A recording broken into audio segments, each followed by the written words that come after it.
Radio. We climbed in every kind of weather back then. We climbed all summer, we climbed in the rain. You know, if there was something dry, we would go.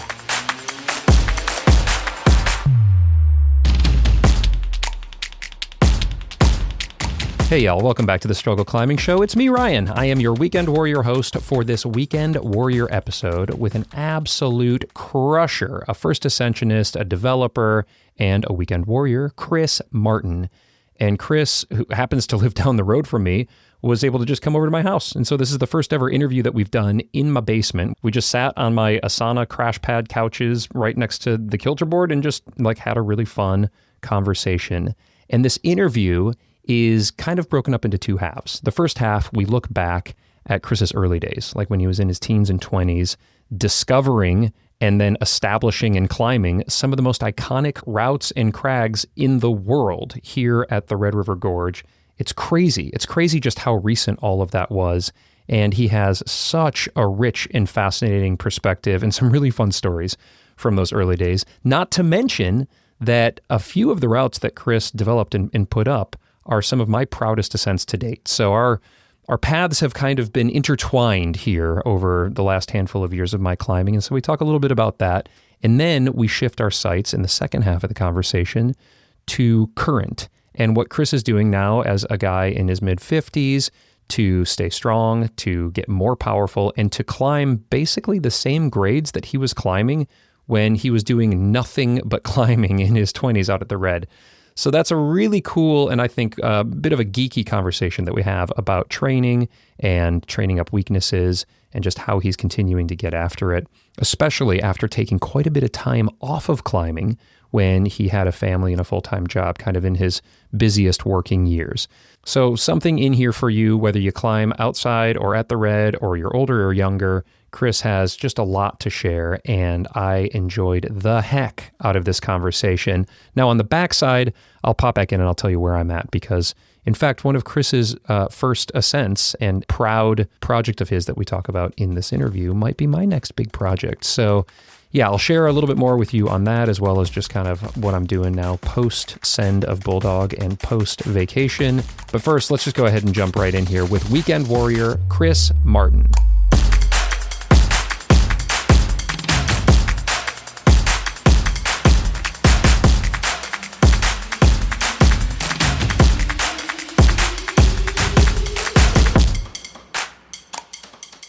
Chris, welcome to the basement. Thank you. Thanks for having me. First interview in the basement. Of course, you've been over because we've sessioned on the kilter board. But this is our first official interview sitting on the Asana crash pad couches. Let's go, dude. It's kind of a professional operation in here right now. It is. Well, I'm psyched that you could come because, as it turns out, you live down the street. And so for the audience who's listening right now, Chris and I used to climb quite a bit together at the local gym, just getting humbled on the Moonboard. Yes.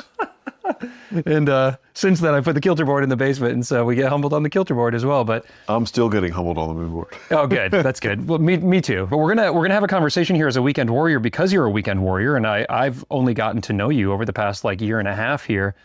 But our paths have been intertwined because you are the first ascensionist of the Force, which of course was my first and to date only 13A, and a very proud send for me, an incredible journey. And so you and I would talk about that from time to time when we were at the gym, but I'm excited to kind of explore that and the impact that you've had on the Red in those early days. But then I'm also really excited to bring things current because you're still just hard charging and crushing it and going after it. So I guess let's start with some of the basics if we can, so the audience can get to know you a little bit, and then we'll go into the Wayback Machine and then we'll bring it current. How old are you now, Chris? 54. 54. And when did you start climbing? 1990. 1990. What is that, 36 years ago? Mm-hmm. If my maths are correct? Yep. How old were you in 1990 so I don't have to do that math? Let's see, 19. It's a teenager. Yeah, cool. At that point, there were no gyms? There were no gyms. I got introduced to climbing by a friend a high school friend that went off to a college in Tennessee called Sewanee, also called the University of the South. Okay. And we went to visit him just the first fall that we had gone to college, and he took us climbing. There were actually these kind of small cliffs very close to the campus, 5-minute drive from the dorms. Right. There were these, 40 or 50 foot cliffs where you could set a top rope on a tree Oh, cool. with some webbing and 2 beaners. I mean, that's all we had. Yeah. Some webbing, 2 ovals, and a rope, and a harness. I think that we maybe had 2 harnesses, so we shared. Somebody would take off the harness and put, so just a top rope. This is like an actual. This wasn't a Swami belt that you were in. No, this was a real Like a legit harness. Okay. There was a harness back then called the BOD. It was a black diamond, BOD. So that was it. And what was the climbing like? It's like a slab. And this particular climb was just like a little bit of a dihedral, but a slab, 5'4". Yeah. We climbed it in our like hiking boots because we didn't have any shoes. So that's what started it. And so this was 1990. This is the fall of 90. And so had any development at the Red been done at that point in time? I think Porter and others had started around 90. Okay. Maybe 90, 91. Got maybe it. that winter between 90 and 91 was when they started developing sport. But you weren't aware routes. of Red River Gorge climbing? I didn't know it existed. Yeah. And I went back to visit that friend in Tennessee a few more times, maybe in that spring. And it wasn't until I think it was the summer of 91 that I went to the Red for the first time. I'm pretty sure I was at the local outdoor store in Lexington, and there was a guidebook there. Yeah. That's when I discovered that the Red was even there at all. Amazing. There's this old guidebook. I think it's called Stones of Years. I still have a copy, actually. Yes. With all the old trad routes. And so we looked at this book, and maybe by then we could climb, 5'8" or 5'9". Right. And there was this, so we just looked through it to try to find a really good 5'8", So I looked through it, long wall, Yeah. autumn, Yeah. 3-star 5'8". So we were like, yes, let's go do that. Classic. Yeah, so we hiked there. This is July 4th weekend. So manky. We had no idea. Right. We're just going. So we You get didn't there. care. You wanted to go rock climbing. And Yeah. we get there, we get up to the cliff and we kind of figure out where it is, and we're like, all right, we got to get on top of this cliff to set up our top rope with our webbing and our beaners, because it's Oh, you didn't have any gear yet. no, just beaners Right. and webbing and a rope. So we realized we don't know how to get on top of this thing. We can't, we have no cams, we have no nothing. Right. So we look off to the right and we see what I now know as the Gift, which is a 11D sport route. Yeah. And with only our couple of beaners and the rope, we decided to try to go up that. Get out of here. Well, the first thing on it back then was a piton. So I had this piton low, and then I had a couple bolts. Right. So we're clipping it like just the beaner to the bolt and trying to climb this thing that we're not prepared to climb at all. Oh my God. So we That was your first experience at the Red? that was my first climbing. What the Red. happened? You guys epic Gift. like halfway up the Gift? We got, the bottom maybe was not that as hard, the harder climbing is a pie. We Right. got maybe 3 bolts into it. Yeah. And we're like, we couldn't do any more than that. And Yeah, we yeah. bailed. I'm pretty sure we just bailed. We just left a beaner. We didn't know how to not leave a beaner. No, yeah. So we just bailed off some beaner. You lost 50% of your gear on that. That's all. That's so great, dude. Yeah, so we did that. And then the next time we did kind of the same thing again, but at military because of GI. There's a 5.7 at military called GI, a I'm crap. not familiar with that. It's way down to the right, like way right of like BBBB and those sport routes. The government cheese is over way, there? way past that. Oh, okay. Way down to the right. I gotcha. The trail actually used to climb straight up the hill after you cross the creek. Yeah. You cross the creek, just walk straight uphill, and it would take you Oh, to GI. God, I've never even... Maybe it's not even open anymore over there. I know some of it was closed down. The trail that was just like straight up. Heinous. Again, we don't know what we're But military's classic. I mean, that's like the earliest kind of sport routes were there, right? Yeah, they were. And so we couldn't get up GI either, same deal. You couldn't get on top. But there was another thing in the book it was called Caver's Route 5.3. Yeah. And that was just around the corner from GI. And it was supposed to be a way to get to the top of the cliff. And it was just this, wet, mossy, dirty corner. And one of us went up that like with a pack on to try to set a top rope on some other things. Right. So somehow we found Sunshine and Moonbeam and There you go. got a rope to the top of it, but again, still no quick draws. We didn't know what quick draws were. We Right. had the beaners and, Climbing Magazine, So there was this article in Climbing Magazine where you could, if you were in a pinch, you could take 2 beaners, and we had some stoppers by this time. You could take a beaner on either end of a stopper, slide the nut actually to the middle of the cable. Right. Put a beaner on each end and use that as a quick draw. That's a quick draw, yeah. So we had a few of those going on Sunshine and Moonbeam. That's amazing. Yeah.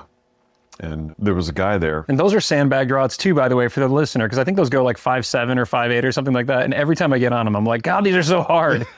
This is like early grading, I guess. Like it's kind of more like traditionally stout grading, I feel like, with those routes. Yeah. So we're there. We're doing these. We're top roping them with our makeshift quick draws to keep us into the rock. And a guy sees us and is like, man, that's a pretty good idea.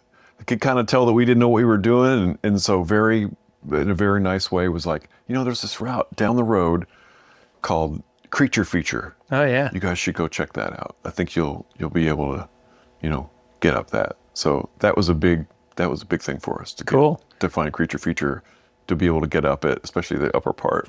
Creature Feature, for the listener that hasn't been there, is at this crag called Fantasia, and I think it goes 5.7 maybe, but like it's like you pull like kind of a little bit of a bouldery roof, and then it's just the most fun kind of chill plate climbing for 60 feet or something like that. It's such a great route. Really easy. Dude, oh man, this is exciting. The early days at the Red were Wild West, man. I want to unpack all that, but like maybe let's jump forward, a year or two or something when, you transitioned obviously from being like an absolute Gumby to being one of the early crushers and developers. You were equipping a lot of routes. You were first ascending a lot of routes. So how many years was it between, epicing over on the military wall to like discovering crags and putting up some of the most classic routes at the Red? That was about a year. So from that... It was only a year? Well, from the year that we went in that summer, that it was so hot, miserable, that starting that fall and through that following spring, I kind of made my way through the 10s. Yeah. Like I can remember Jack in the Pulpit as my project. And, and then Super Dario. Yeah. King Me. And So then good. BBBB. Mm-hmm. Then my first 11D was Jack Mac. I don't know that one. That's at military. That's near Government Cheese. Okay.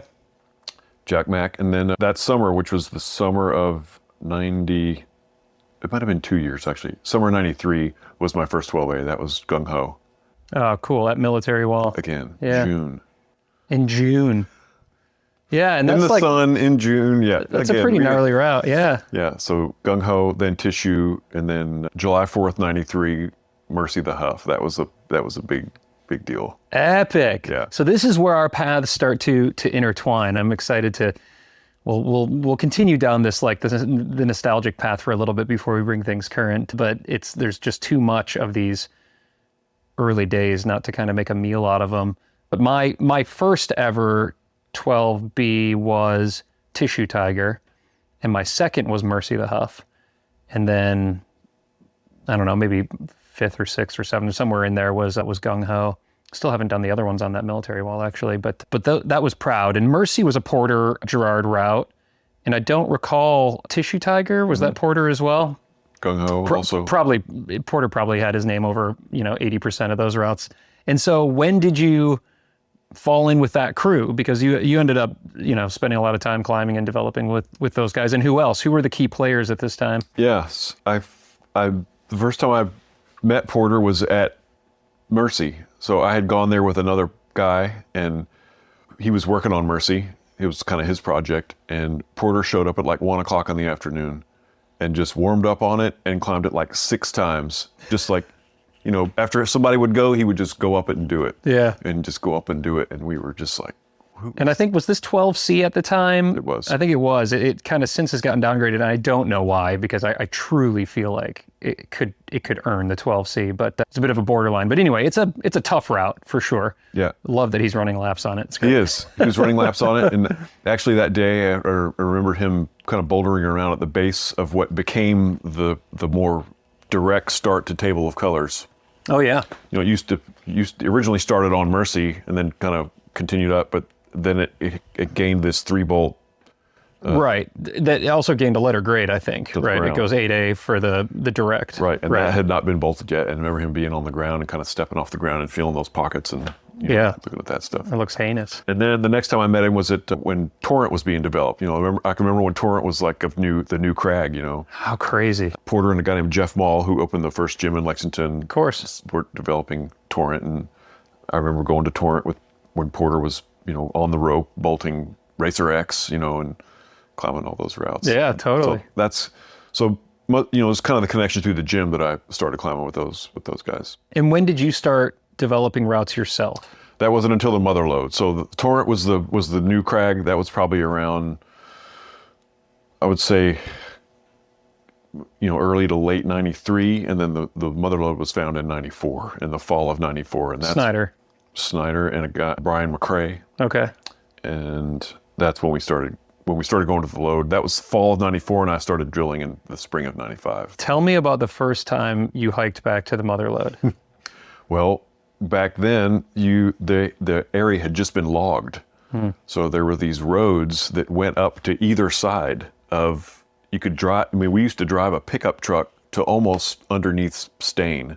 Wow. And another one you could drive basically to under Chainsaw. I guess that makes sense because there is a vehicle at GMC Wall that at one point in time was driving out there and is now sitting at the base. I think that one came off the top. Did it? I think that one flew off the top.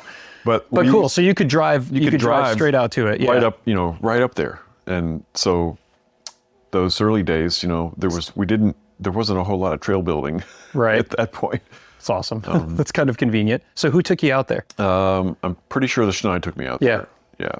And it was just like, unbelievable. Yeah. Unbelievable. I mean, the cave obviously we'd never seen anything like that. Except for, Fantasia. We'd all seen Fantasia. I'd climbed Fantasia by then. Right. And, but to see that many of those in one place and have it come all the way to the ground and there be a base, we'd hiked other things where you'd see some incredible thing, but there's no base. There's 30 feet of nothing. Yeah, just nothing. You have to jug up, right? To have it all there, to have that kind of concentration, and again, you do a lot of hiking, you'll find a route here and there, but to have that kind of concentration all in one thing was. Yeah, and I think that's important for the listener to understand if they haven't been out to the Red or just maybe don't do a whole lot of outdoor climbing.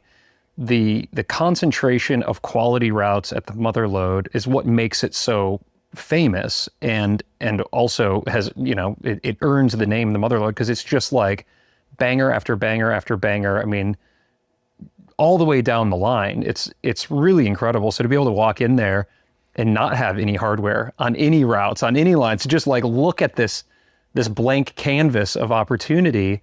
How did you all figure out who got what? And what was the first thing you bolted? The first thing I bolted was Injured Reserve. Oh, what is that? It's an 11 on the left side. So there's three. At warm-up wall? Yeah. Okay, I got you. You've got, I think, Breathe Right, Injured Reserve, Trust in Jesus. Yeah. So Injured Reserve was the first That's right. one there. I've been on it, but I never keep the names straight. But in fact, all of those feel hard to me every time I go over there, to be perfectly honest. It's the middle one. It's the middle one. Okay, cool. So that was the first one.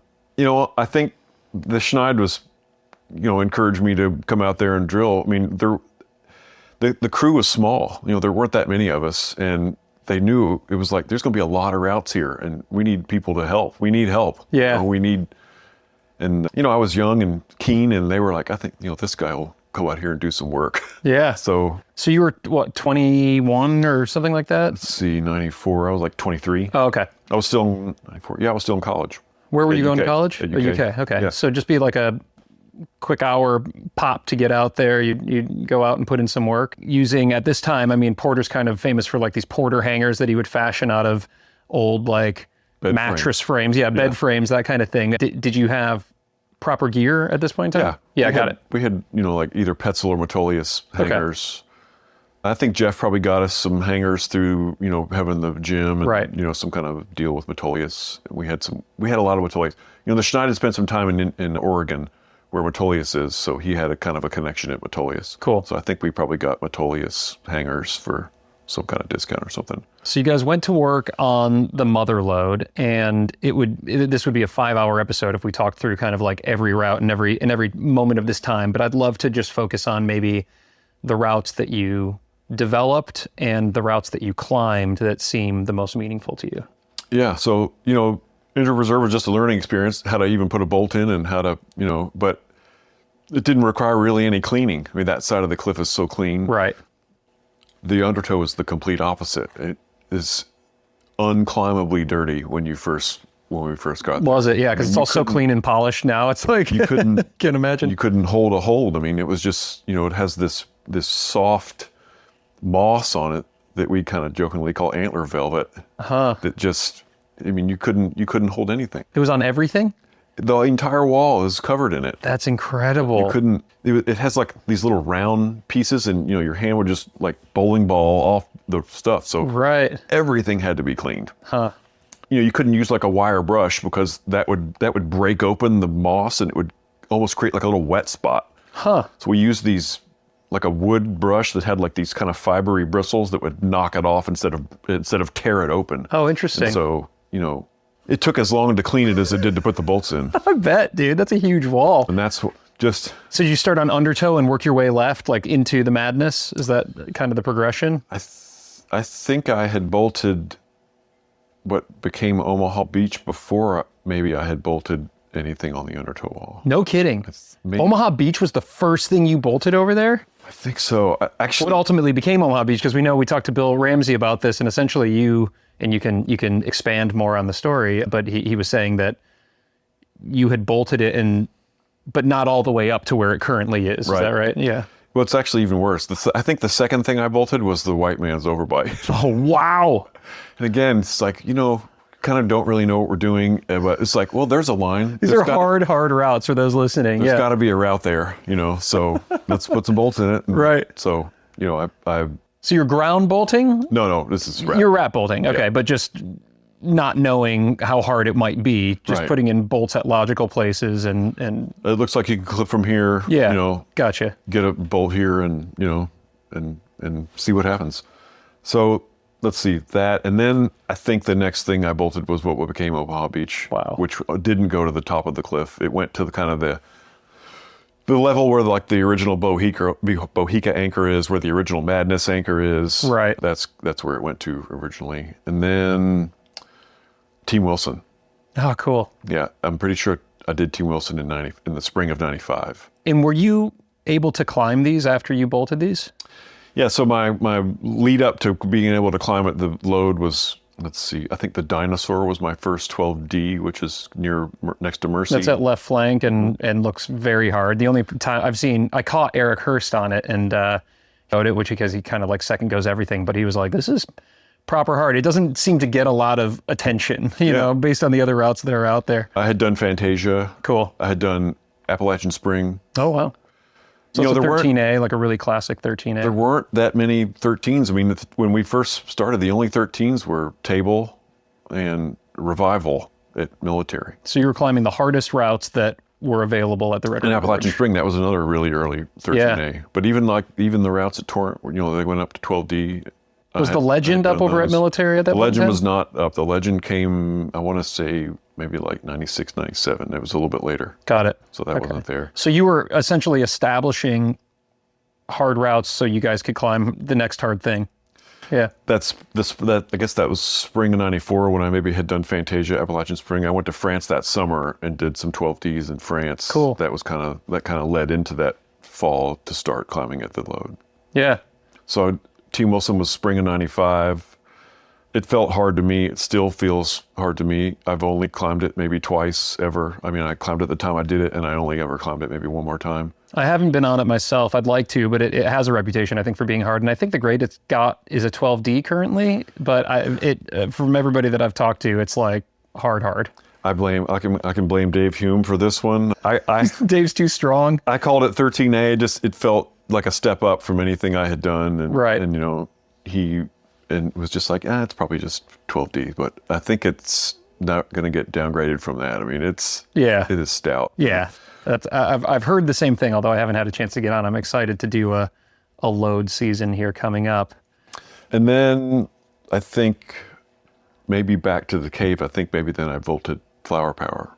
Mega. And then climbed it? Are you climbing these soon after? The Flower Power took some time. The Flower Power is an 8A for those listening, at 13B. Yep. I probably bolted it in 90, maybe 96. I don't think I climbed it. Maybe 95 or 96. I don't think I climbed it until 97. There's probably a guidebook that has better knowledge of that than I do. But I'm pretty sure I climbed it in 97. It took some time.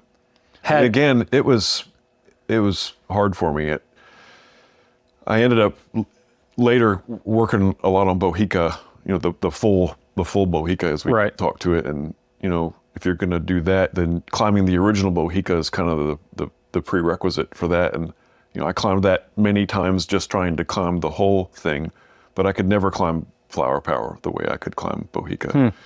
That, the roll actually gets steeper as you go right, so Trans World, Flower Power, and then it starts kicking back more and more and more, so that left side of the wall is kind of less steep. And Flower Power was hard. It has a move kind of in the second bolt of the steep part that I remember I would fall on, even though I had just come off that rest, I would fall right there on that. It was kind of a move to a slot, as I remember, and it gave me a lot of trouble.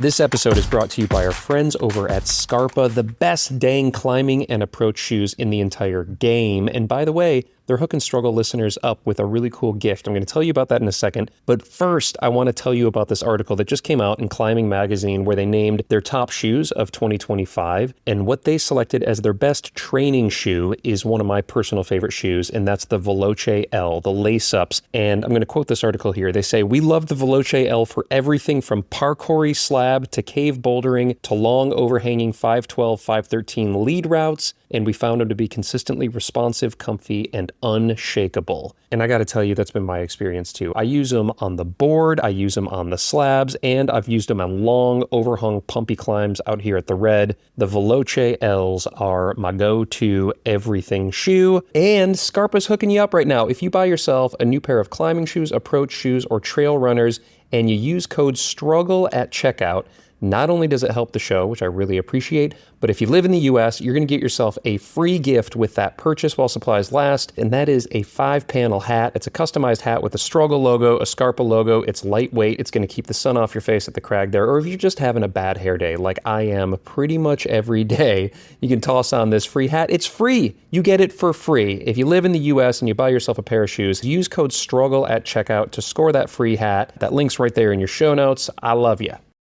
All right, y'all, I just want to take a quick second here to tell you how I'm keeping my fingers strong and healthy as I've been training harder than I've ever trained in my entire life. I'm doing 2 kilterboard sessions a week, plus 2 to 3 dedicated heavy finger workouts a week. So that means like block lifts, overcoming isometrics, or one-arm dead hangs. I've been working those into the routine recently, and that's putting a lot of stress on my fingers, my muscles, and also my connective tissue.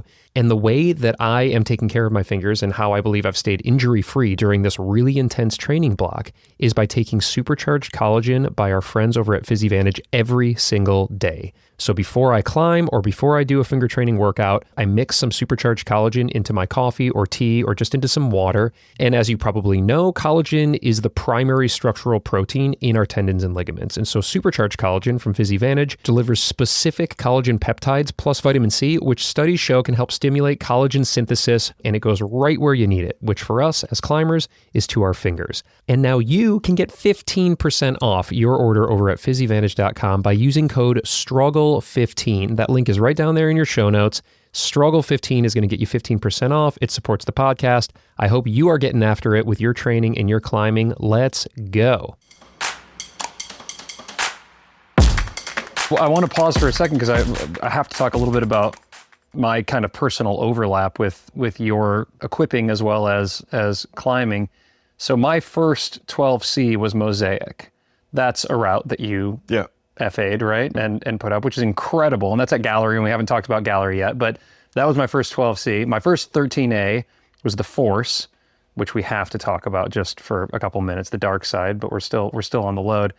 And then the kind of project that I have in mind, though I haven't been on it yet, for kind of the next step up is Flower Power. Actually talking to some friends of mine that know my style and what I'm kind of into and what they feel could translate well into other climbing in the cave. I haven't been on it yet, so I can't say yet. To take on a hard project, I have to be like really inspired, and that's what I was by the Force. I was like, I know that this is going to take much longer for me than probably a handful of other 13As that I could pick.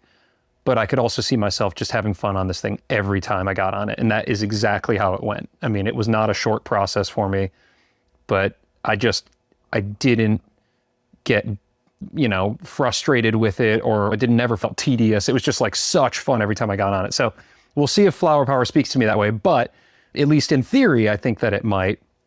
And I also want to do Tuna Town to help prepare me for that. And then, maybe move to the Madness and ultimately who knows what. So again, at this time, the Madness didn't go all the way to the top either. So it was a 13A in the cave. And I had done that before I had tried to do flower power and Bohica. So that was a good prerequisite for those, was the what we now call the original Madness. Is the original level of anchors like marked in any way now? Like how will I know when I go out there and I'm like, oh, that's where it originally stopped? Will I know, or is it just like I have to count down a certain number of draws from the current set of anchors? Yeah, there's a really obvious kind of shelf, especially where the Madness is, and Omaha, the beach. Yeah, the beach, the big shelf. That's where all those used to end. There's a pretty obvious ledge. I'm sure there's probably 2 old holes. Are all those anchors gone? Are those original anchors gone?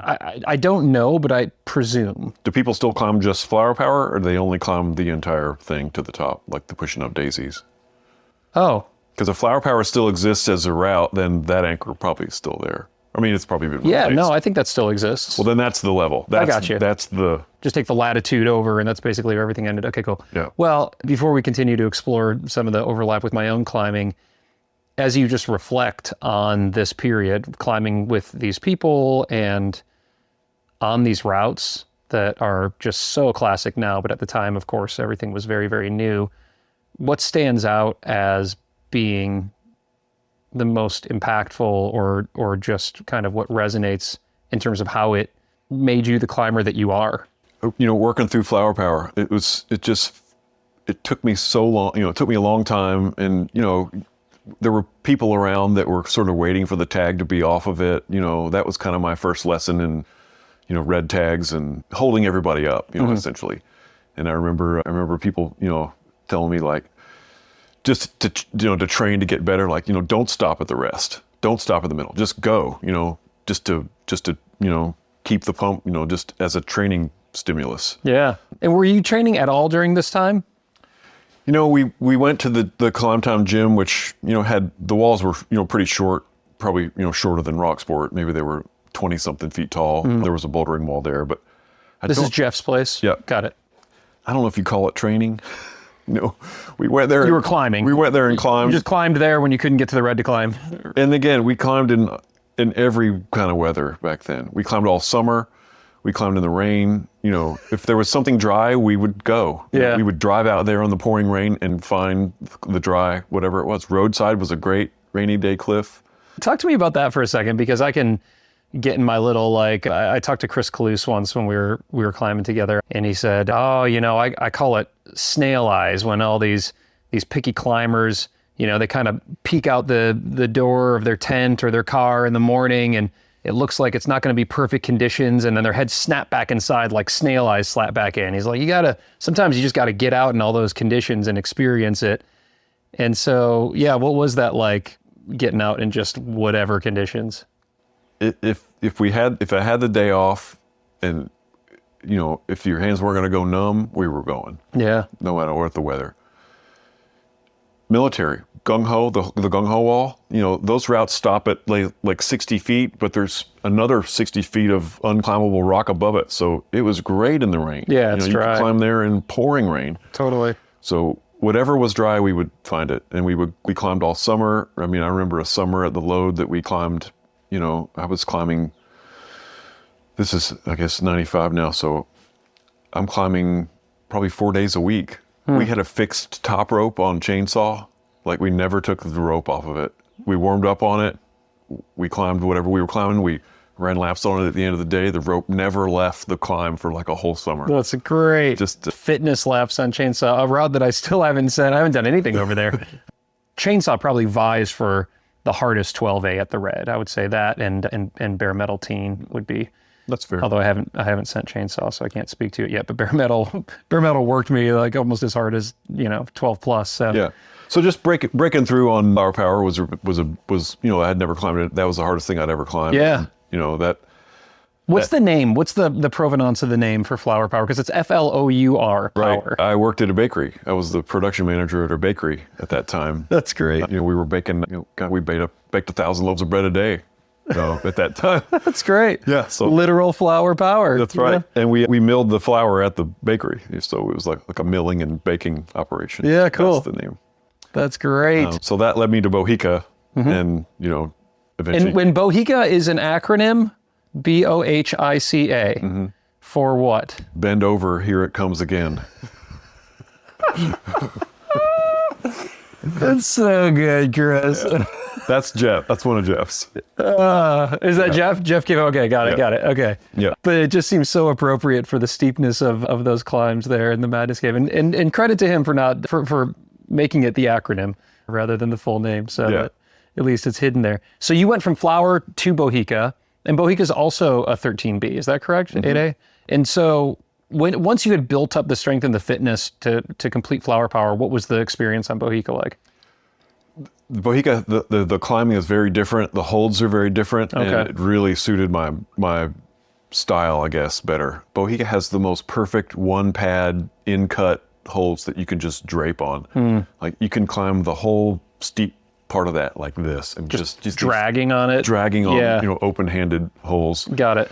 Flour Power has these more kind of blocky, slopier, chunkier holds. Kind of more like the Madness, like there are some good ones, but there's a lot that you're just, that you can't kind of relax on as much, And again, it's a little bit steeper. So, Bohica came faster. And then, as I worked on climbing the whole thing, I was able to really get the lower part dialed. And, that was another big step. Cool. Okay. Well, let's flash forward to the Force. Okay. My sweet, sweet baby, the Force. God, I love that route so much. Chris, thank you for putting it up. Did you go back there with Hugh Hugh was the one that discovered the dark side, is that correct? Yeah, that was around 98. Okay. So we'd been at the load. That was years after the Motherlode then. Yeah. Yeah, some years after the load, and then, that's about right, 98. Okay. So you hike back to the dark side, which for those who haven't, it's just, it kind of is a bushwhack, and then it comes out of nowhere, and it is a formidable view of this black and white. I mean, it looks like, the Death Star from Star Wars. I'm not sure if that's where the name comes from. It would certainly be appropriate. And then there's quite a bit of a naming theme back there that's Star Wars themed. But yeah, tell me about the early days of the dark side. Yeah, it's a similar thing. It's like, there's a lot of routes to put here, step up, help us. Yeah. Do some work. That's and that route. I mean, you just so happen to pick the absolute king line of the whole place. Although that's I'm sure up for debate for those who climb harder than me. It wasn't like I want that one. I want that one. It was just like, let's just get this place equipped. Got it. Everybody take one. Everybody line up. Let's get it done. So that you'll see some different names there. I've got a couple there. Hugh's got a couple there. A guy named Rob McFall has a couple there. I think Jeff Mall has. Did he? He has a route that his. Did he do Darth? No, Bill Ramsey did Darth Maul and named that name refers to Jeff, but Bill Ramsey put that. Bill named it in with a nod towards Jeff. Got it. Yeah. Again, though, that's another Undertow-like wall, just filthy. Oh, was it really? Oh, it's dirty. It's wild because it's so steep, but I guess all those little pockets just had so much in them. Yeah, anytime you get that little sun, that faces due east, you get really early morning sun, and that's it. So like 2 hours. Just in the shade the rest of the day, that's where you get that real mossy stuff. Yeah. So same thing, lots of cleaning. Yeah. All right, tell me about the Force. I've heard the story, but I need you to tell it again. I need to clarify the story. just to flame me. No, just to torch me. Yeah, I bolted it on a Sunday and cleaned it, scrubbed it, and then I climbed it kind of bolt to bolt on a top rope just to get the draws on it, get the chalk on it, and figure out the moves and everything. And I didn't try to climb it that day. I remember just took most of the day just to bolt it and clean it and all that stuff. And then I came back on a Wednesday. I was off on Wednesdays back then from the bakery. Yeah. And I came back on that Wednesday and warmed up, and then just was able to climb it on my first try, and just trying to decide what I thought what would that be, what grade could I do that. And so I did it again, like, an hour later or something. I just, climbed it again. And I thought, well, what grade could I do that kind of thing? And Yeah. after spending all that time with the load, Resurrection was the route that we would do that on. We would climb Resurrection at the end of the day or whatever. Sure. And, so I was like 12C, that's what I can, that's the level that I could do that. I've never done that. I never did that on Convicted. I never did that on Skin Boat. Right. I never did that on Snooker, 8-ball. So it never occurred to me that it would be, any harder than 12C. So by the way, for the listener, the Force is very, well-established 13A or 7C plus. And Chris, as he just explained, gave it a 12C because what is that, a 7D plus? Yes. So because you sent it your first go and then sent it again. And so it seemed on par with others of that grade, which is completely reasonable. You weren't trying to sandbag it or anything like that. It doesn't sound like, but it's just since then become very well established as a 13A or a 7C plus. So what was it, do you think? So after I had done it, again, the guys that were there climbing and, they all started climbing on it. And it was when Rob McFall started climbing on it that I realized that I think I just had kind of like a reach advantage. And I don't think I've been on that route since around then, but my memory of it is that maybe at the third bolt, there's like a big Waco, a big jug. I remember and there were some moves after that. That's the crux. Those are the hardest moves on the route is that like kind of bolt right there from the jug, kind of half moon to the next bolt. There's the boulder problem there that I kind of put at like a V5 that for sure, the shorter you are, the harder it gets. Right. So I think that I could maybe do most of that with my feet still in the Waco. Yeah, that makes a big difference. Because I remember when Rob tried it, he was having to bring his feet on top. Maybe up at the top of the Waco, there was like a little not great shelf to put your feet on. Yeah. And that, makes all that climbing harder. But I think I could just stand there. How tall are you? 6'3". 6'3". So pretty tall. Were you the tallest of the crew? No, he was like 6'5". Is he really? So yeah, he could probably chill do that as well. So when the others got on it, that's when the consensus opinion started to tick it up a little bit higher. Yeah. Okay. Yeah. They were like, and Rob was strong. I mean, Rob climbed Elephant Man, which is a 13B there that I never climbed. I mean, he was strong. And so, he was like, this is not 12C. Yeah. Yeah. Shorter climbers have to jump to kind of what is an interesting, like really cool right hand like pinch that you can turn into a bit of like a side pull undercling, and then you have to kind of make a throw for like a pinch. I called it like a bread loaf type pinch to be able to gain the next clip. Cool. Like, I mean, you don't remember you did it. This is like, Chris and I were talking about it at the gym. I'd be like, hey, what do you think about this or whatever? You're like, man, I did it like once or twice back in the day and that was it. Like, dude, the dark side, unlike the load, was not a place where we would run laps. I mean, another guy in the crew back then we calling it the sharp side. Yeah. I mean, the routes are great, but it's not, it's not as friendly as the Undertow wall, as far as like, you're not going to climb something 3 or 4 times at the end of the day or something, No doubt. So, and I'm sure back then it was even sharper than it is today, which is still sharp. And we still call it the sharp side because it's a great place to climb if it's warmer out, because A, it's always in the shade, and B, the holds have bite. Dude, thank you for putting in the work over there. It was great. There's a lot of work putting up routes. What a great time. Yeah, it is, but it's fun. And, I always wanted to be a part of that, just giving back. And, we did routes and building trails and all that stuff. I mean, you've got your name on some of the most iconic climbs at the Red River Gorge. And this is a great opportunity for us to bring it a little bit more current, because you're still a developer, you're still a climber, you're still psyched. And give me like, so we're blinking an eye and you're going from your mid-20s to your mid-50s. What happened to you in your life, in your career during that time, and how much did climbing play a part in those kind of intervening 30 years? Yeah, I climbed pretty steady from those early days until about 2010. Okay. At that time, my kids were really small. I had like a 2-year-old and a 3-year-old, real small kids. My wife was in a really intensive school program. I was working 24-hour shifts. And firefighter. Yep. I was Got a it. firefighter, paramedic in Lexington. Oh, you were still in Lexington at this time? I was still in Lexington. Got yeah. it. And so I stopped climbing for, several years actually. From about 10 to 15. I was not really climbing at all, and I was doing triathlons. Oh, cool. Yeah.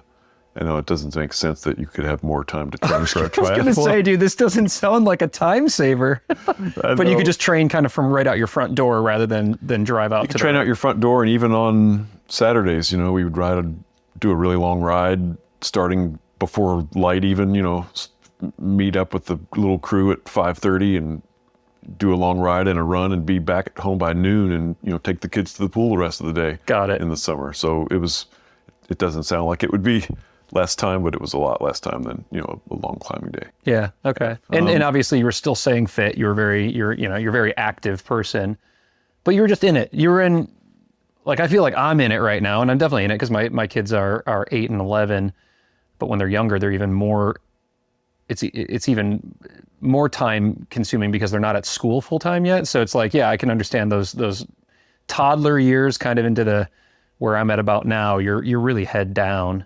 Yeah. And you could put a lot of time into climbing, so maybe you just got psyched on triathlons. Yeah.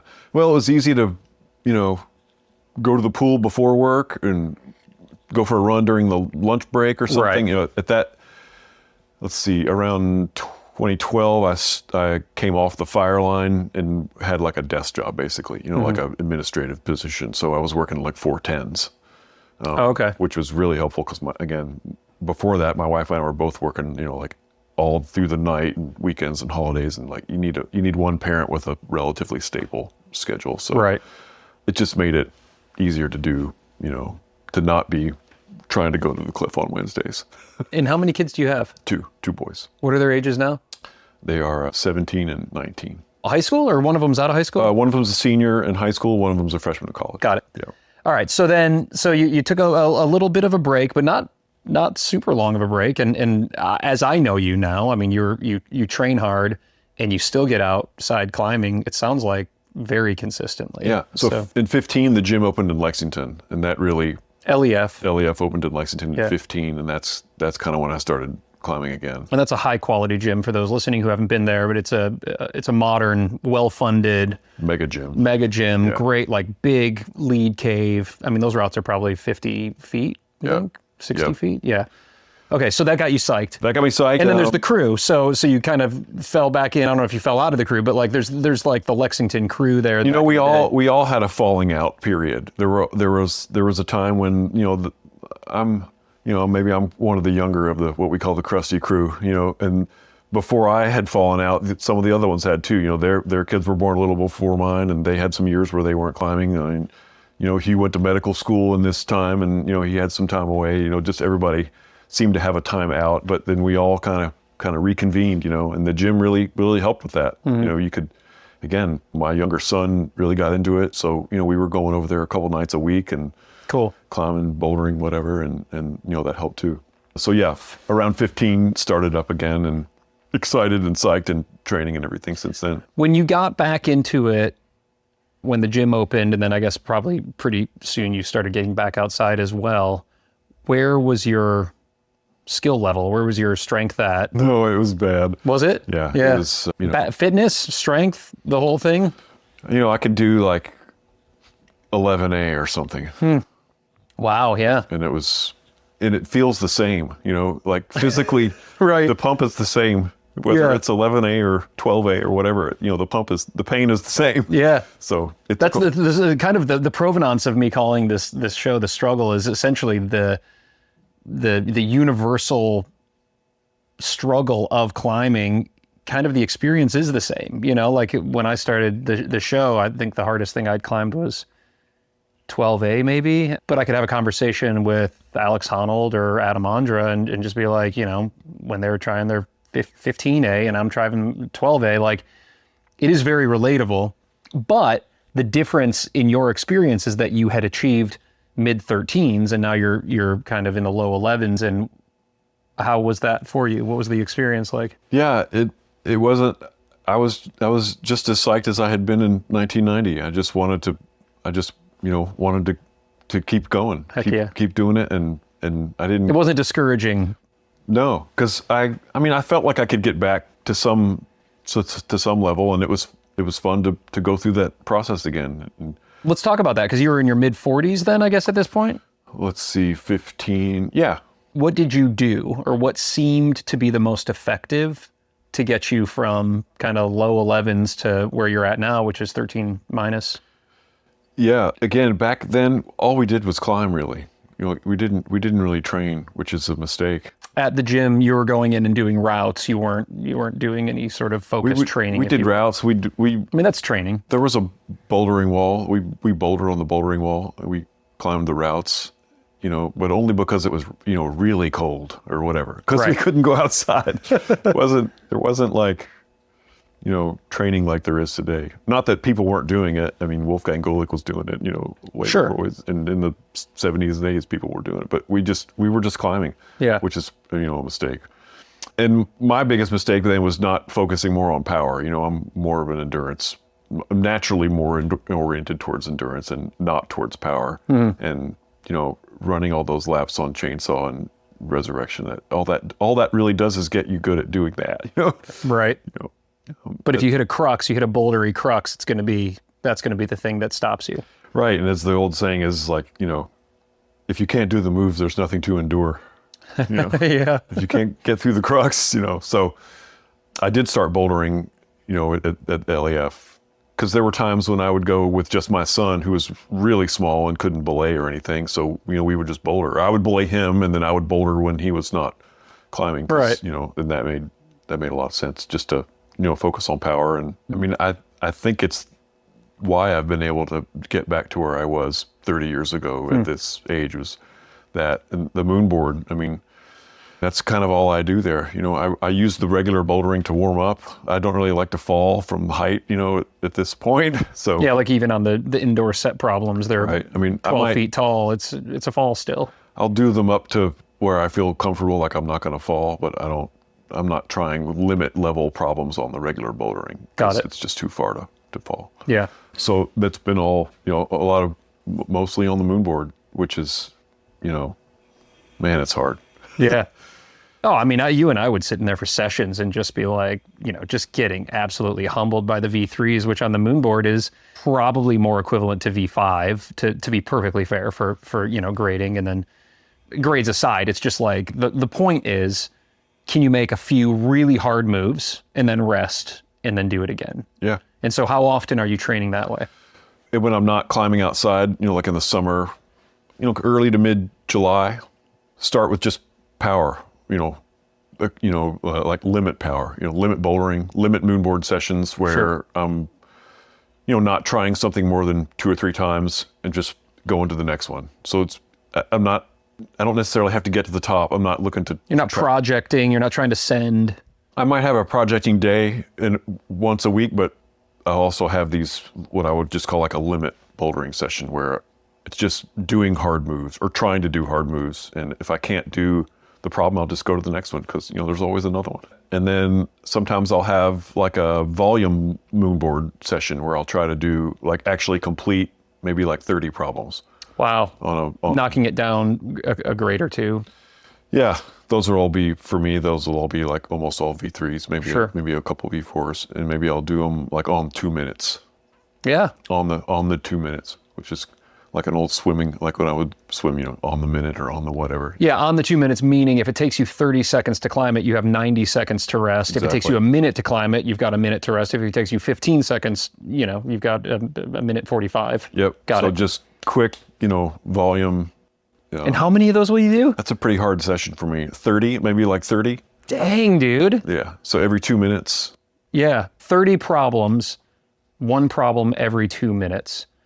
Yeah, that's an hour, right? Yeah, that's an hour. Yeah, so then... a warm up, it takes me a long time to warm up, I'll do some weights to warm up. I'll do some easier problems out in the main part of the gym. And then once I start, it's a 1 hour workout, but that's a hardcore 1 hour workout. That's a hard one. Yeah, no doubt. So that's day A, if you will, and then you'll take like a couple days, and then your day B would be more limit boulder problem. Usually I'll take one day. I'll take, I'll do day A and then a day off, and then maybe I'll do the harder stuff earlier in the cycle. So the first day would be the limit day. Got it. Then probably a day off. Then maybe the volume day, and then 30 problems every 2 minutes, on the 2 minutes. Yep, and then a day off. And then sometimes I'll vary that 30 problem day and do it as like 4x4s, which is also really pretty hard for me. Yeah, no doubt. Do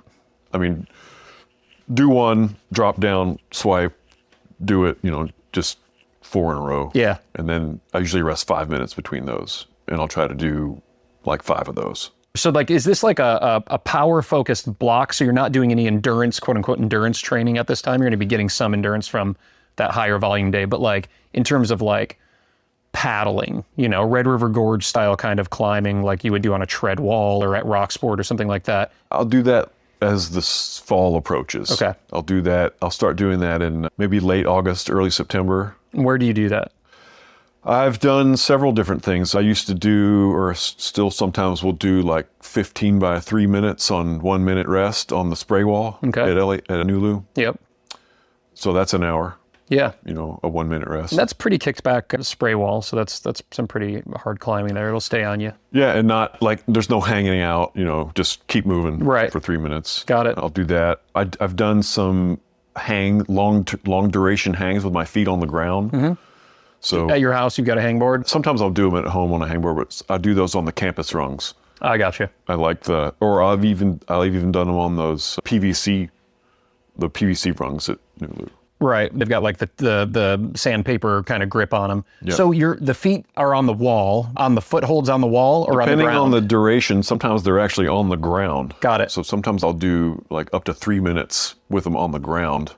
And then if just keeping a pump, just keeping that like a manageable level of kind of resistance, if you will, on the forearm. Yep. And then sometimes I will do them with my feet on those little wood rungs, and those are shorter. Those will be like 40 seconds on, 20 seconds off. And then are you shaking at all? Or are you keeping both hands? Both hands. Got it. Okay. Both hands. And then sounds heinous. Yeah. So the power in the beginning, that endurance stuff later, but in between, I'll start to try to combine the two a little bit. So sometimes I'll do one of those endurance sets and then go right to the Moonboard. Oh, interesting. So bring some fatigue into the boulder problem. Try to pick something that I know I can, something not at my limit, and try to do it with a pump, Got it. And so I kind of picture that as getting to the crux of the route. Like you've climbed 60 feet to the crux, and now you have to try to execute this boulder problem. And so as the closer I get to the season, the more I try to think of it, like to try to create the gym day. Like when I leave here, I want to feel like I did when I have a real climbing day. Mm-hmm. I want to be that fatigued and that pumped. Like pretty wrecked. Pretty wrecked. Yeah. Like, and if it's not another endurance thing, instead of the spray wall or those hangs, is some of the stuff with the tin deck. Mm. Because you've worked with Tyler Nelson. I know you and I have talked about this, and he likes to use the tin deck or the force gauge quite a bit. I'm curious what other things that you've either gleaned from working with him or just that you've discovered yourself. So sorry to interject, but those tin deck workouts he gave me I like those, and I still do them. There's some are short, some are like 7 on 2 off times 15, right? And 3 to 5 sets at the end of a Moonboard session. So kind of more of an endurance 7 on 3 off is like you're just kind of staying on that. You're getting pumped, I guess. Between the two that he gave me, that's more of the power one. The endurance one is like 75 seconds continuous. Just holding? Yep, just 75 seconds. Those are like 60% of your max. I gotcha. So around 60%, 75 seconds. I do individual arms, and then again, 3 to 5 sets or until I can't hold the number anymore. Yeah. And then that's it. Yeah, that sounds painful. Yeah. And then those are again after the Moonboard. After doing, the harder climbing.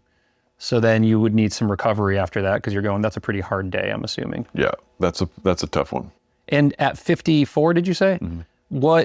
How is your body responding to this hard training? What do you find is the sweet spot, and what helps you to recover fast? I almost never climb 2 days in a row. Mm-hmm. Almost never. Maybe really rarely because of a scheduling thing, or, but you really have to plan that out. You got to make the first day needs to be pretty light. It might be a warm up in one go or something like that. And this would all be, in the gym.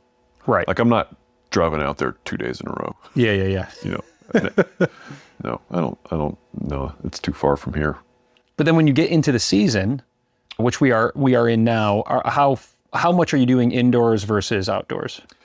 Once the season hits, if the weather keeps holding, I won't be indoors. Got it. I'll just, I'll just be out there. How many days do you try to get out? So- Are you fully retired right now? I am. Got it. Okay. So yeah, this week, Retired at 54. Hold on. Let me just pause there. When did you retire? let's see, I retired in 19, so 47. I think I was Get 47. out of here. Yeah. You retired in your late 40s. Is that because of, I'm going to ask personal questions here that you can totally dodge if you want, but like, is that because of being a firefighter, they've got great early retirement programs, or is it because your spouse is like crushing it, so you were able to Both. retire? Yeah. I mean, when I came on the job, you could retire with 20 years. You could, Wow. you know, as it was called then, 20 in and out. You know, you could do 20, no matter what your age was, no matter when you started, you could do 20 years and retire. Wow, cool. You know, get the minimum pension. Sure. So But just because of the rigors of the job and the hours and the schedule and the risk that's associated with it, it's not like retiring at 60 anymore or whatever. right. Yeah. Yeah, I wouldn't want to be getting off the back of the truck right now. Yeah. I mean, it's just Some hard work, dude. yeah. There's no warm up. You know, you know when it's time to go, you're you know whatever giant heavy thing you're picking up is there's no warm up. Yeah, and you might be rolling out of bed. I mean, you're like You're if rolling you're out at the of bed, or station. you're picking up patients and picking up wet hose. I mean, Yeah, I would not want to be doing it now. it's hard on the body. Yeah. Okay, so congratulations. That's great. So, and also thank you, because you worked hard and helped a lot of people along the way. And I'm sure have tons of stories. Maybe we can pick one out of you if you've got a good one there. But back to the original question. So you're retired now, and the kids are old enough where you're not like having to, they're driving. You don't have to shuttle them around town. So essentially you can pick your days to climb. Yep. You're a weekend warrior, but your weekend is malleable like mine. Like I kind of set my own schedule. So like if Wednesday looks really good, I can go out on Wednesday. Right. If I really get going, you know, on a project, 3 days is about the max. Okay. And that's maybe like Wednesday, Friday, Sunday. And if I do that, I'll need like a couple of days off. If I'm going to go the next Wednesday, I'll need Monday and Tuesday, no climbing, no pulling. But I will do, I'll do like opposition stuff on those. And those are projecting days. And you seem like maybe not dissimilar to me. Like when you get psyched on a project, you get psyched. Yeah. Yeah. You're not going out and just doing like a bunch of fun 5-10 volume climbing. You're going out and getting on that new 13 minus or whatever it is and right. And going to work. The clock is ticking, right? I mean, who knows how long you'll be able to keep doing it. I don't know, man. I just had this conversation with Bill Ramsey. I know it's like n equals 1, and not everybody equals Bill Ramsey, but 5'14" at 65 years old, I feel like he's still got some great years ahead of you. We'll see. But I feel like if I can still, be at my limit and keep trying hard, then that's what I want to be doing. What inspires you about these outdoor climbs that you take on? The process. I love a process, and there are other parts of my life where the processes are similar. You break something down, determine what you need to do to succeed in each stage of that. Every bolt run has a very specific set of things you need to do. And then, watching it all come together. The 2 routes I did last year were like, really like a hold at a time. Mm. Can we talk about these a little bit? Because you've showed me some video clips and the one that's coming to mind, I think it was a 13A was it a first ascent that you did? Did you develop, or was it No, was not many ascents many? Okay, not a first ascent, but I think it had hand jams on it, if I'm recalling, or was there a hand jam on it? It has a crack feature that looks like it would be hand jams, but it's actually more like you kind of pinching the sides of it. And stuff. All right, it was aspirational hand jams. I'm always looking for a way to sneak a rest. I'm like, oh, that route has a hand jam. So yeah, if you could, you can pick any route to talk about, but these are hard routes, and I remember you were working, as you said, like kind of very incrementally, like, oh, got one move higher. So when that happens, for me, that's like the culmination of the whole process. When you got to a bolt, you couldn't even clip it. You had to grab the draw. Right. And then the next time you go up there, you at least could clip it, but then you immediately fell. And then the next time you got up there, you clipped it and you grabbed the next hold. And then just that incremental progress is like, it's almost addictive, Yeah. Like, to get to the crux of that route has kind of a really long move from a kind of gas stone crimp. Mm-hmm. And so the first however many times, I couldn't even, couldn't get to that hold, couldn't clip the bolt before that hold. Right. Eventually I could get it. And then the next time I could get it and kind of form a crimp, but not really pull up. And then the next time I could get it and get that crimp and really start to generate upward mobility. And what's changing from go to go here, do you think, that's allowing the steady incremental progress? I think all the lead up climbing is getting more and more dialed. I'm doing it with the minimum effort. That particular climb was probably, I don't know, maybe it's like 12D to get to that crux. By finding new beta or just relaxing more? What do you think? It's relaxing. It's the minimum effort. Yeah. What's the least amount I can pull on this hold? Do I Not really need to crimp overgripping. that, or can I open hand it? There's a big difference in effort for that. So Do you test that in a way? Do you try to climb it as relaxed to the point where you fall and you're like, okay, that was a little too relaxed, or is it not as deliberate as trying to figure it out a way to kind of make efficient that every move? I can just feel it. I have a tendency when I first start a climb, first start a project, too intense. Totally. Me like too. I'm grabbing them really hard, and I don't know how hard I need to actually go. But as that process goes on, the minimum amount of effort. And then you have a boulder crux. So you have that route was about 12, maybe 12B to a really good rest, and then from there to the crux takes it to 12D, and then that section, that's the crack section.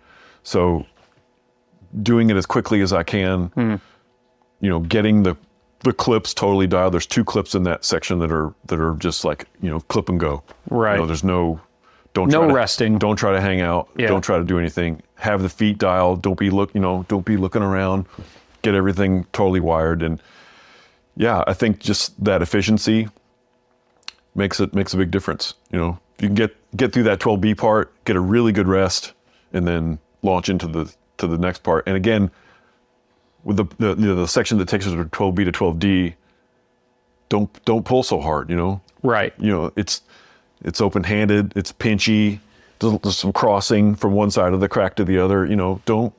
Don't make it harder than it is. And again, those first few times, I'm like, just really grabbing, really squeezing hard. Yeah. Make it easy. Yeah. Do you have a sense for how many sessions you put into that? I don't. I couldn't tell you exactly. I don't write down like every little try. I'll be like, but I pretty much would try it twice a day. So maybe 20, 25, something like that. Cool. It came together over the course of a season. Spring. I think I did it in last April. That one. Got it. It started it that spring, or was it in the fall? I had been up it, kind of bolt to bolt, maybe the fall before. Right. You were kind of scoping it, but then like it was a 1 season project. Dude, hell yeah. That's part of my process. Way to go. Thanks. Go up something. Can I do the moves? And I have my friend Craig, was always like, well, if you can do the moves, you can do the route. Yeah. So, can I do the moves? Well, if I can, then that's, that one's on the list. That's worth trying. You like to be able to, when possible, close out a project in a season? Or is there something out there that you're like, I'll put 2 years into this thing? There are definitely some lingerers. Yeah.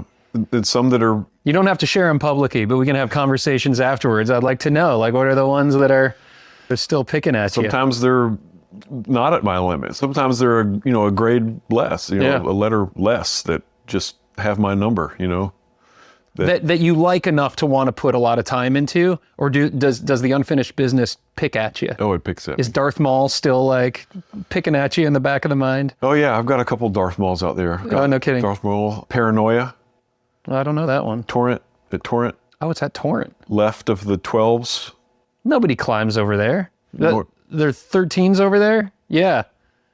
I didn't know anybody ever even got on those things. Paranoia. There's a route there called Paranoia. That's a 13B. Let's go. Got like past the crux. It's got 2 crux. It's got past the second crux on some 511 climbing and. Oh, heartbreaking. Just take the send, dude. That's called you just yell victory whip as you come off. Yeah. No, they nag at me. Okay. Yeah. That's cool though. That gives you fuel to train and stay focused. Yeah. That's never changed. Just the process of getting to a certain part of the route that felt hard, that doesn't feel hard anymore, is great. Even on the warm-ups, in this current kind of projecting process time of my life, kind of do the same warm-ups every time, and I can tell on the warm-ups, I can tell like, oh, that, the crux of that warm-up felt a lot easier. Yeah. Or just wherever I was in the middle of the sequence, oh, well, I'm closer, I'm not as far as from that hold as I normally am. Right. You can tell on the warm-ups. That's usually a good indicator too. Dude, so exciting. Well, as we kind of close up this conversation, I think we should have more, because there's a lot to tap into from your years here. But, just kind of reflecting on your 30-some years as a climber, what stands out in terms of training that's been the most effective or enjoyable, routes that come to mind that are the proudest? How do you sum up 30-some years of climbing? Training wise, the power stuff has been great. Weighted hangs, I forgot to mention that earlier. That's something I've been doing recently too. You do those in addition to the tin deck work. You'll do actual, like, with weight on a harness type hangs. Yeah, and these are like, they're not like maximum where it's like, 1 second or whatever the max you can do. These are 5 to 8 second failure. So, and that's a pretty hard session too. Is that a separate session? You do that with like a weight training session or something like that? I usually do that. I usually do the warm-up I would do for the Moonboard, and then maybe do 1 or 2 or 3 Moonboard problems, and then go into that, because it has a bunch of like fingertip pull-ups and stuff at the beginning to get ready, and I want to be warmed up to even just to do those. Got it. So sometimes I try to boulder after it. It usually doesn't go very well. Yeah, no, it's pretty fatiguing. Usually I'm kind of done at then. So that's made a big impact on you, certainly compared to the earlier years when you're essentially just getting out and climbing a lot. To be But real your technique honest, is very good. So, like, for the listening person, if what you do a lot of is train, then maybe the low-hanging fruit is the technique, because you haven't logged the thousands and thousands of hours like you did as a climber, just going out and climbing whatever in the mankiest conditions. Whereas if you're the person who just is able to climb all the time and maybe has neglected some of the more focused training, that's what you're discovering is the low-hanging fruit, is putting in these sessions on a board or putting in these sessions doing strength training. Those climbs in the 90s, Boca and Flower Power, those were the hardest routes I ever did. And, I can, to still be able to climb that grade now has to be because of that training. If I were still doing what I was doing back then, I would not be able to. There's no way, right? You have to. Again, I wish I had done all that stuff back then. Maybe I could have gone a little further. It's a good thing for the younger audience that's listening right now, is to say, okay, well, if I can do all that stuff now, then I'm going to be that much more bulletproof. But how cool and inspiring for you to be climbing at the same level as what many would maybe consider their kind of physical peak is, maybe in your like early 20s to your early 30s, and you're doing it now in your mid 50s, because you're being very intentional about your training, your recovery, and how you structure all of that. It's very cool and inspiring. So when I did the route last spring, that was basically 30 years since I had climbed that grade. And hell yeah. I had some, those years off or whatever, but that was pretty awesome. I never would have thought back then that I would be, if somebody said, are you going to be climbing in your 50s? I'd be like, okay, I'll probably be climbing, but who knows what I'll be climbing. But to be able to, just to still be able to be at your limit, whatever your limit is, to be able to still do it is great. That is a really cool perspective. Literally 30 years and you matched your peak. And to your point, whether that's a 5'11" or a 5'14", that's just really cool personally for you to be able to achieve that, man. Congratulations. Thanks. It's rad. It's been great. So then what gets you hyped now? Yeah, you did it. There are so many more. Yeah. Yeah. I don't think I could go higher than what my max is now, but I could maybe do some other ones at the same level. That would be great. And again, it's just I love that. I love the process. Like I'm ready now to project shop. I'm ready to find the next one that can I do all the moves, and if I can, then hopefully latch on and see if I can do it again.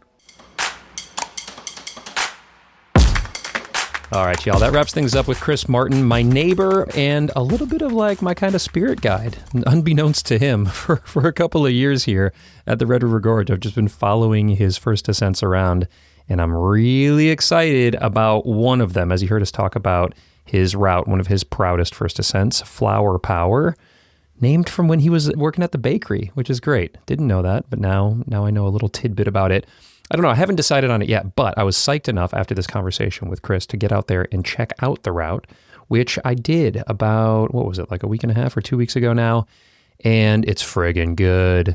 I mean, I just like bolted and kind of epicked on it, just getting up to the rest like he was talking about. And then a couple bolts into the cave, into the real true Madness Cave steep stuff before I exploded off of it and then did not want to try to boink 20 feet back up to where I was. But I was pretty inspired by it. So I don't know yet if that's going to be the thing. I'll probably have a conversation here pretty soon with Eric Hurst to figure out what the thing will be. But I think it's going to be some sort of big endurance test piece like that. And I'm pretty dang inspired by the Madness Cave and by just the Motherlode in general, kind of the undertow into the Madness Cave.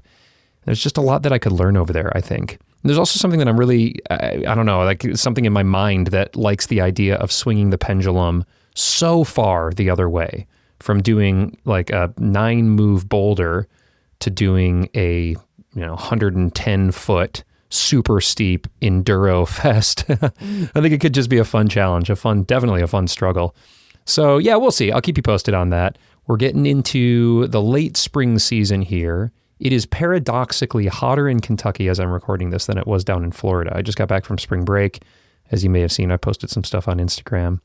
And it was such a joyful vacation. I didn't bring any training implements. I think it's maybe the first spring break I've been down there where I haven't had unfinished business. Usually I've got some sort of project that I'm trying to clean up. But I had sent Bulldog just before we took this vacation. And so just ate my body weight in Oreo cookies and margaritas and pastries and all sorts of good stuff.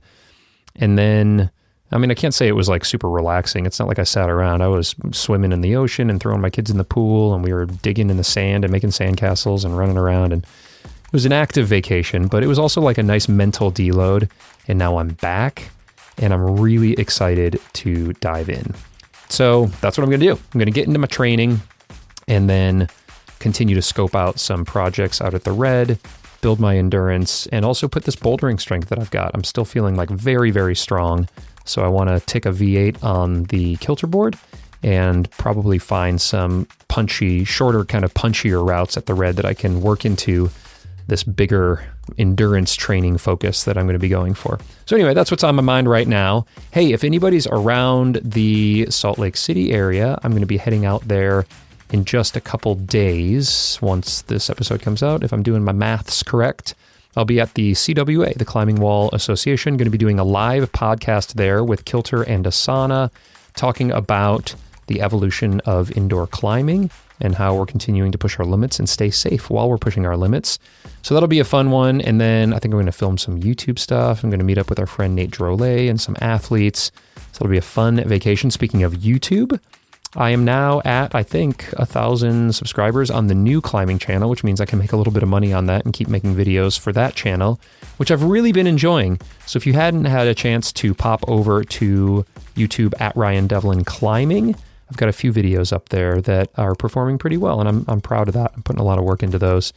So yeah, I'm going to probably shoot 2 or 3 of those in Salt Lake, and then just get going. I'm really charged up about this conversation with Chris, and I love seeing that he is just as psyched and motivated now as he was when he was in his 20s, putting up some of these iconic routes like he was doing. So yeah, lots of joy in my future, I think, as I throw myself into some of these big projects at the Motherlode. And Chris, thank you again for the conversation. Thanks for coming over and doing it in person. I'm excited to get out and tie in with you one of these days. And until then, to you all who are listening right now, I hope you're getting after it. I'm sure you're busy. I'm busy. If I'm busy, you're busy. We're all pretty busy. So good luck just fitting it all in. And I hope you're getting a lot of joy out of this show. And if you are, you can support me on Patreon. You can just follow me on YouTube and Instagram. You can reach out to me however you want. Thank you also to the sponsors of this program that make it possible. If you can support them, you are also supporting me. So I'll put links in the show notes to their fantastic stuff, as well as some promo codes that you can use, because why would you pay full price when you don't have to? So check those out. Shout out to Glenn, Philippa, and Haley for helping me to make this show, to the Honnold Foundation for keeping it carbon neutral since day one, and to all of you. It is springtime. Let's get outside. Let's have some fun, and I'll see you next week.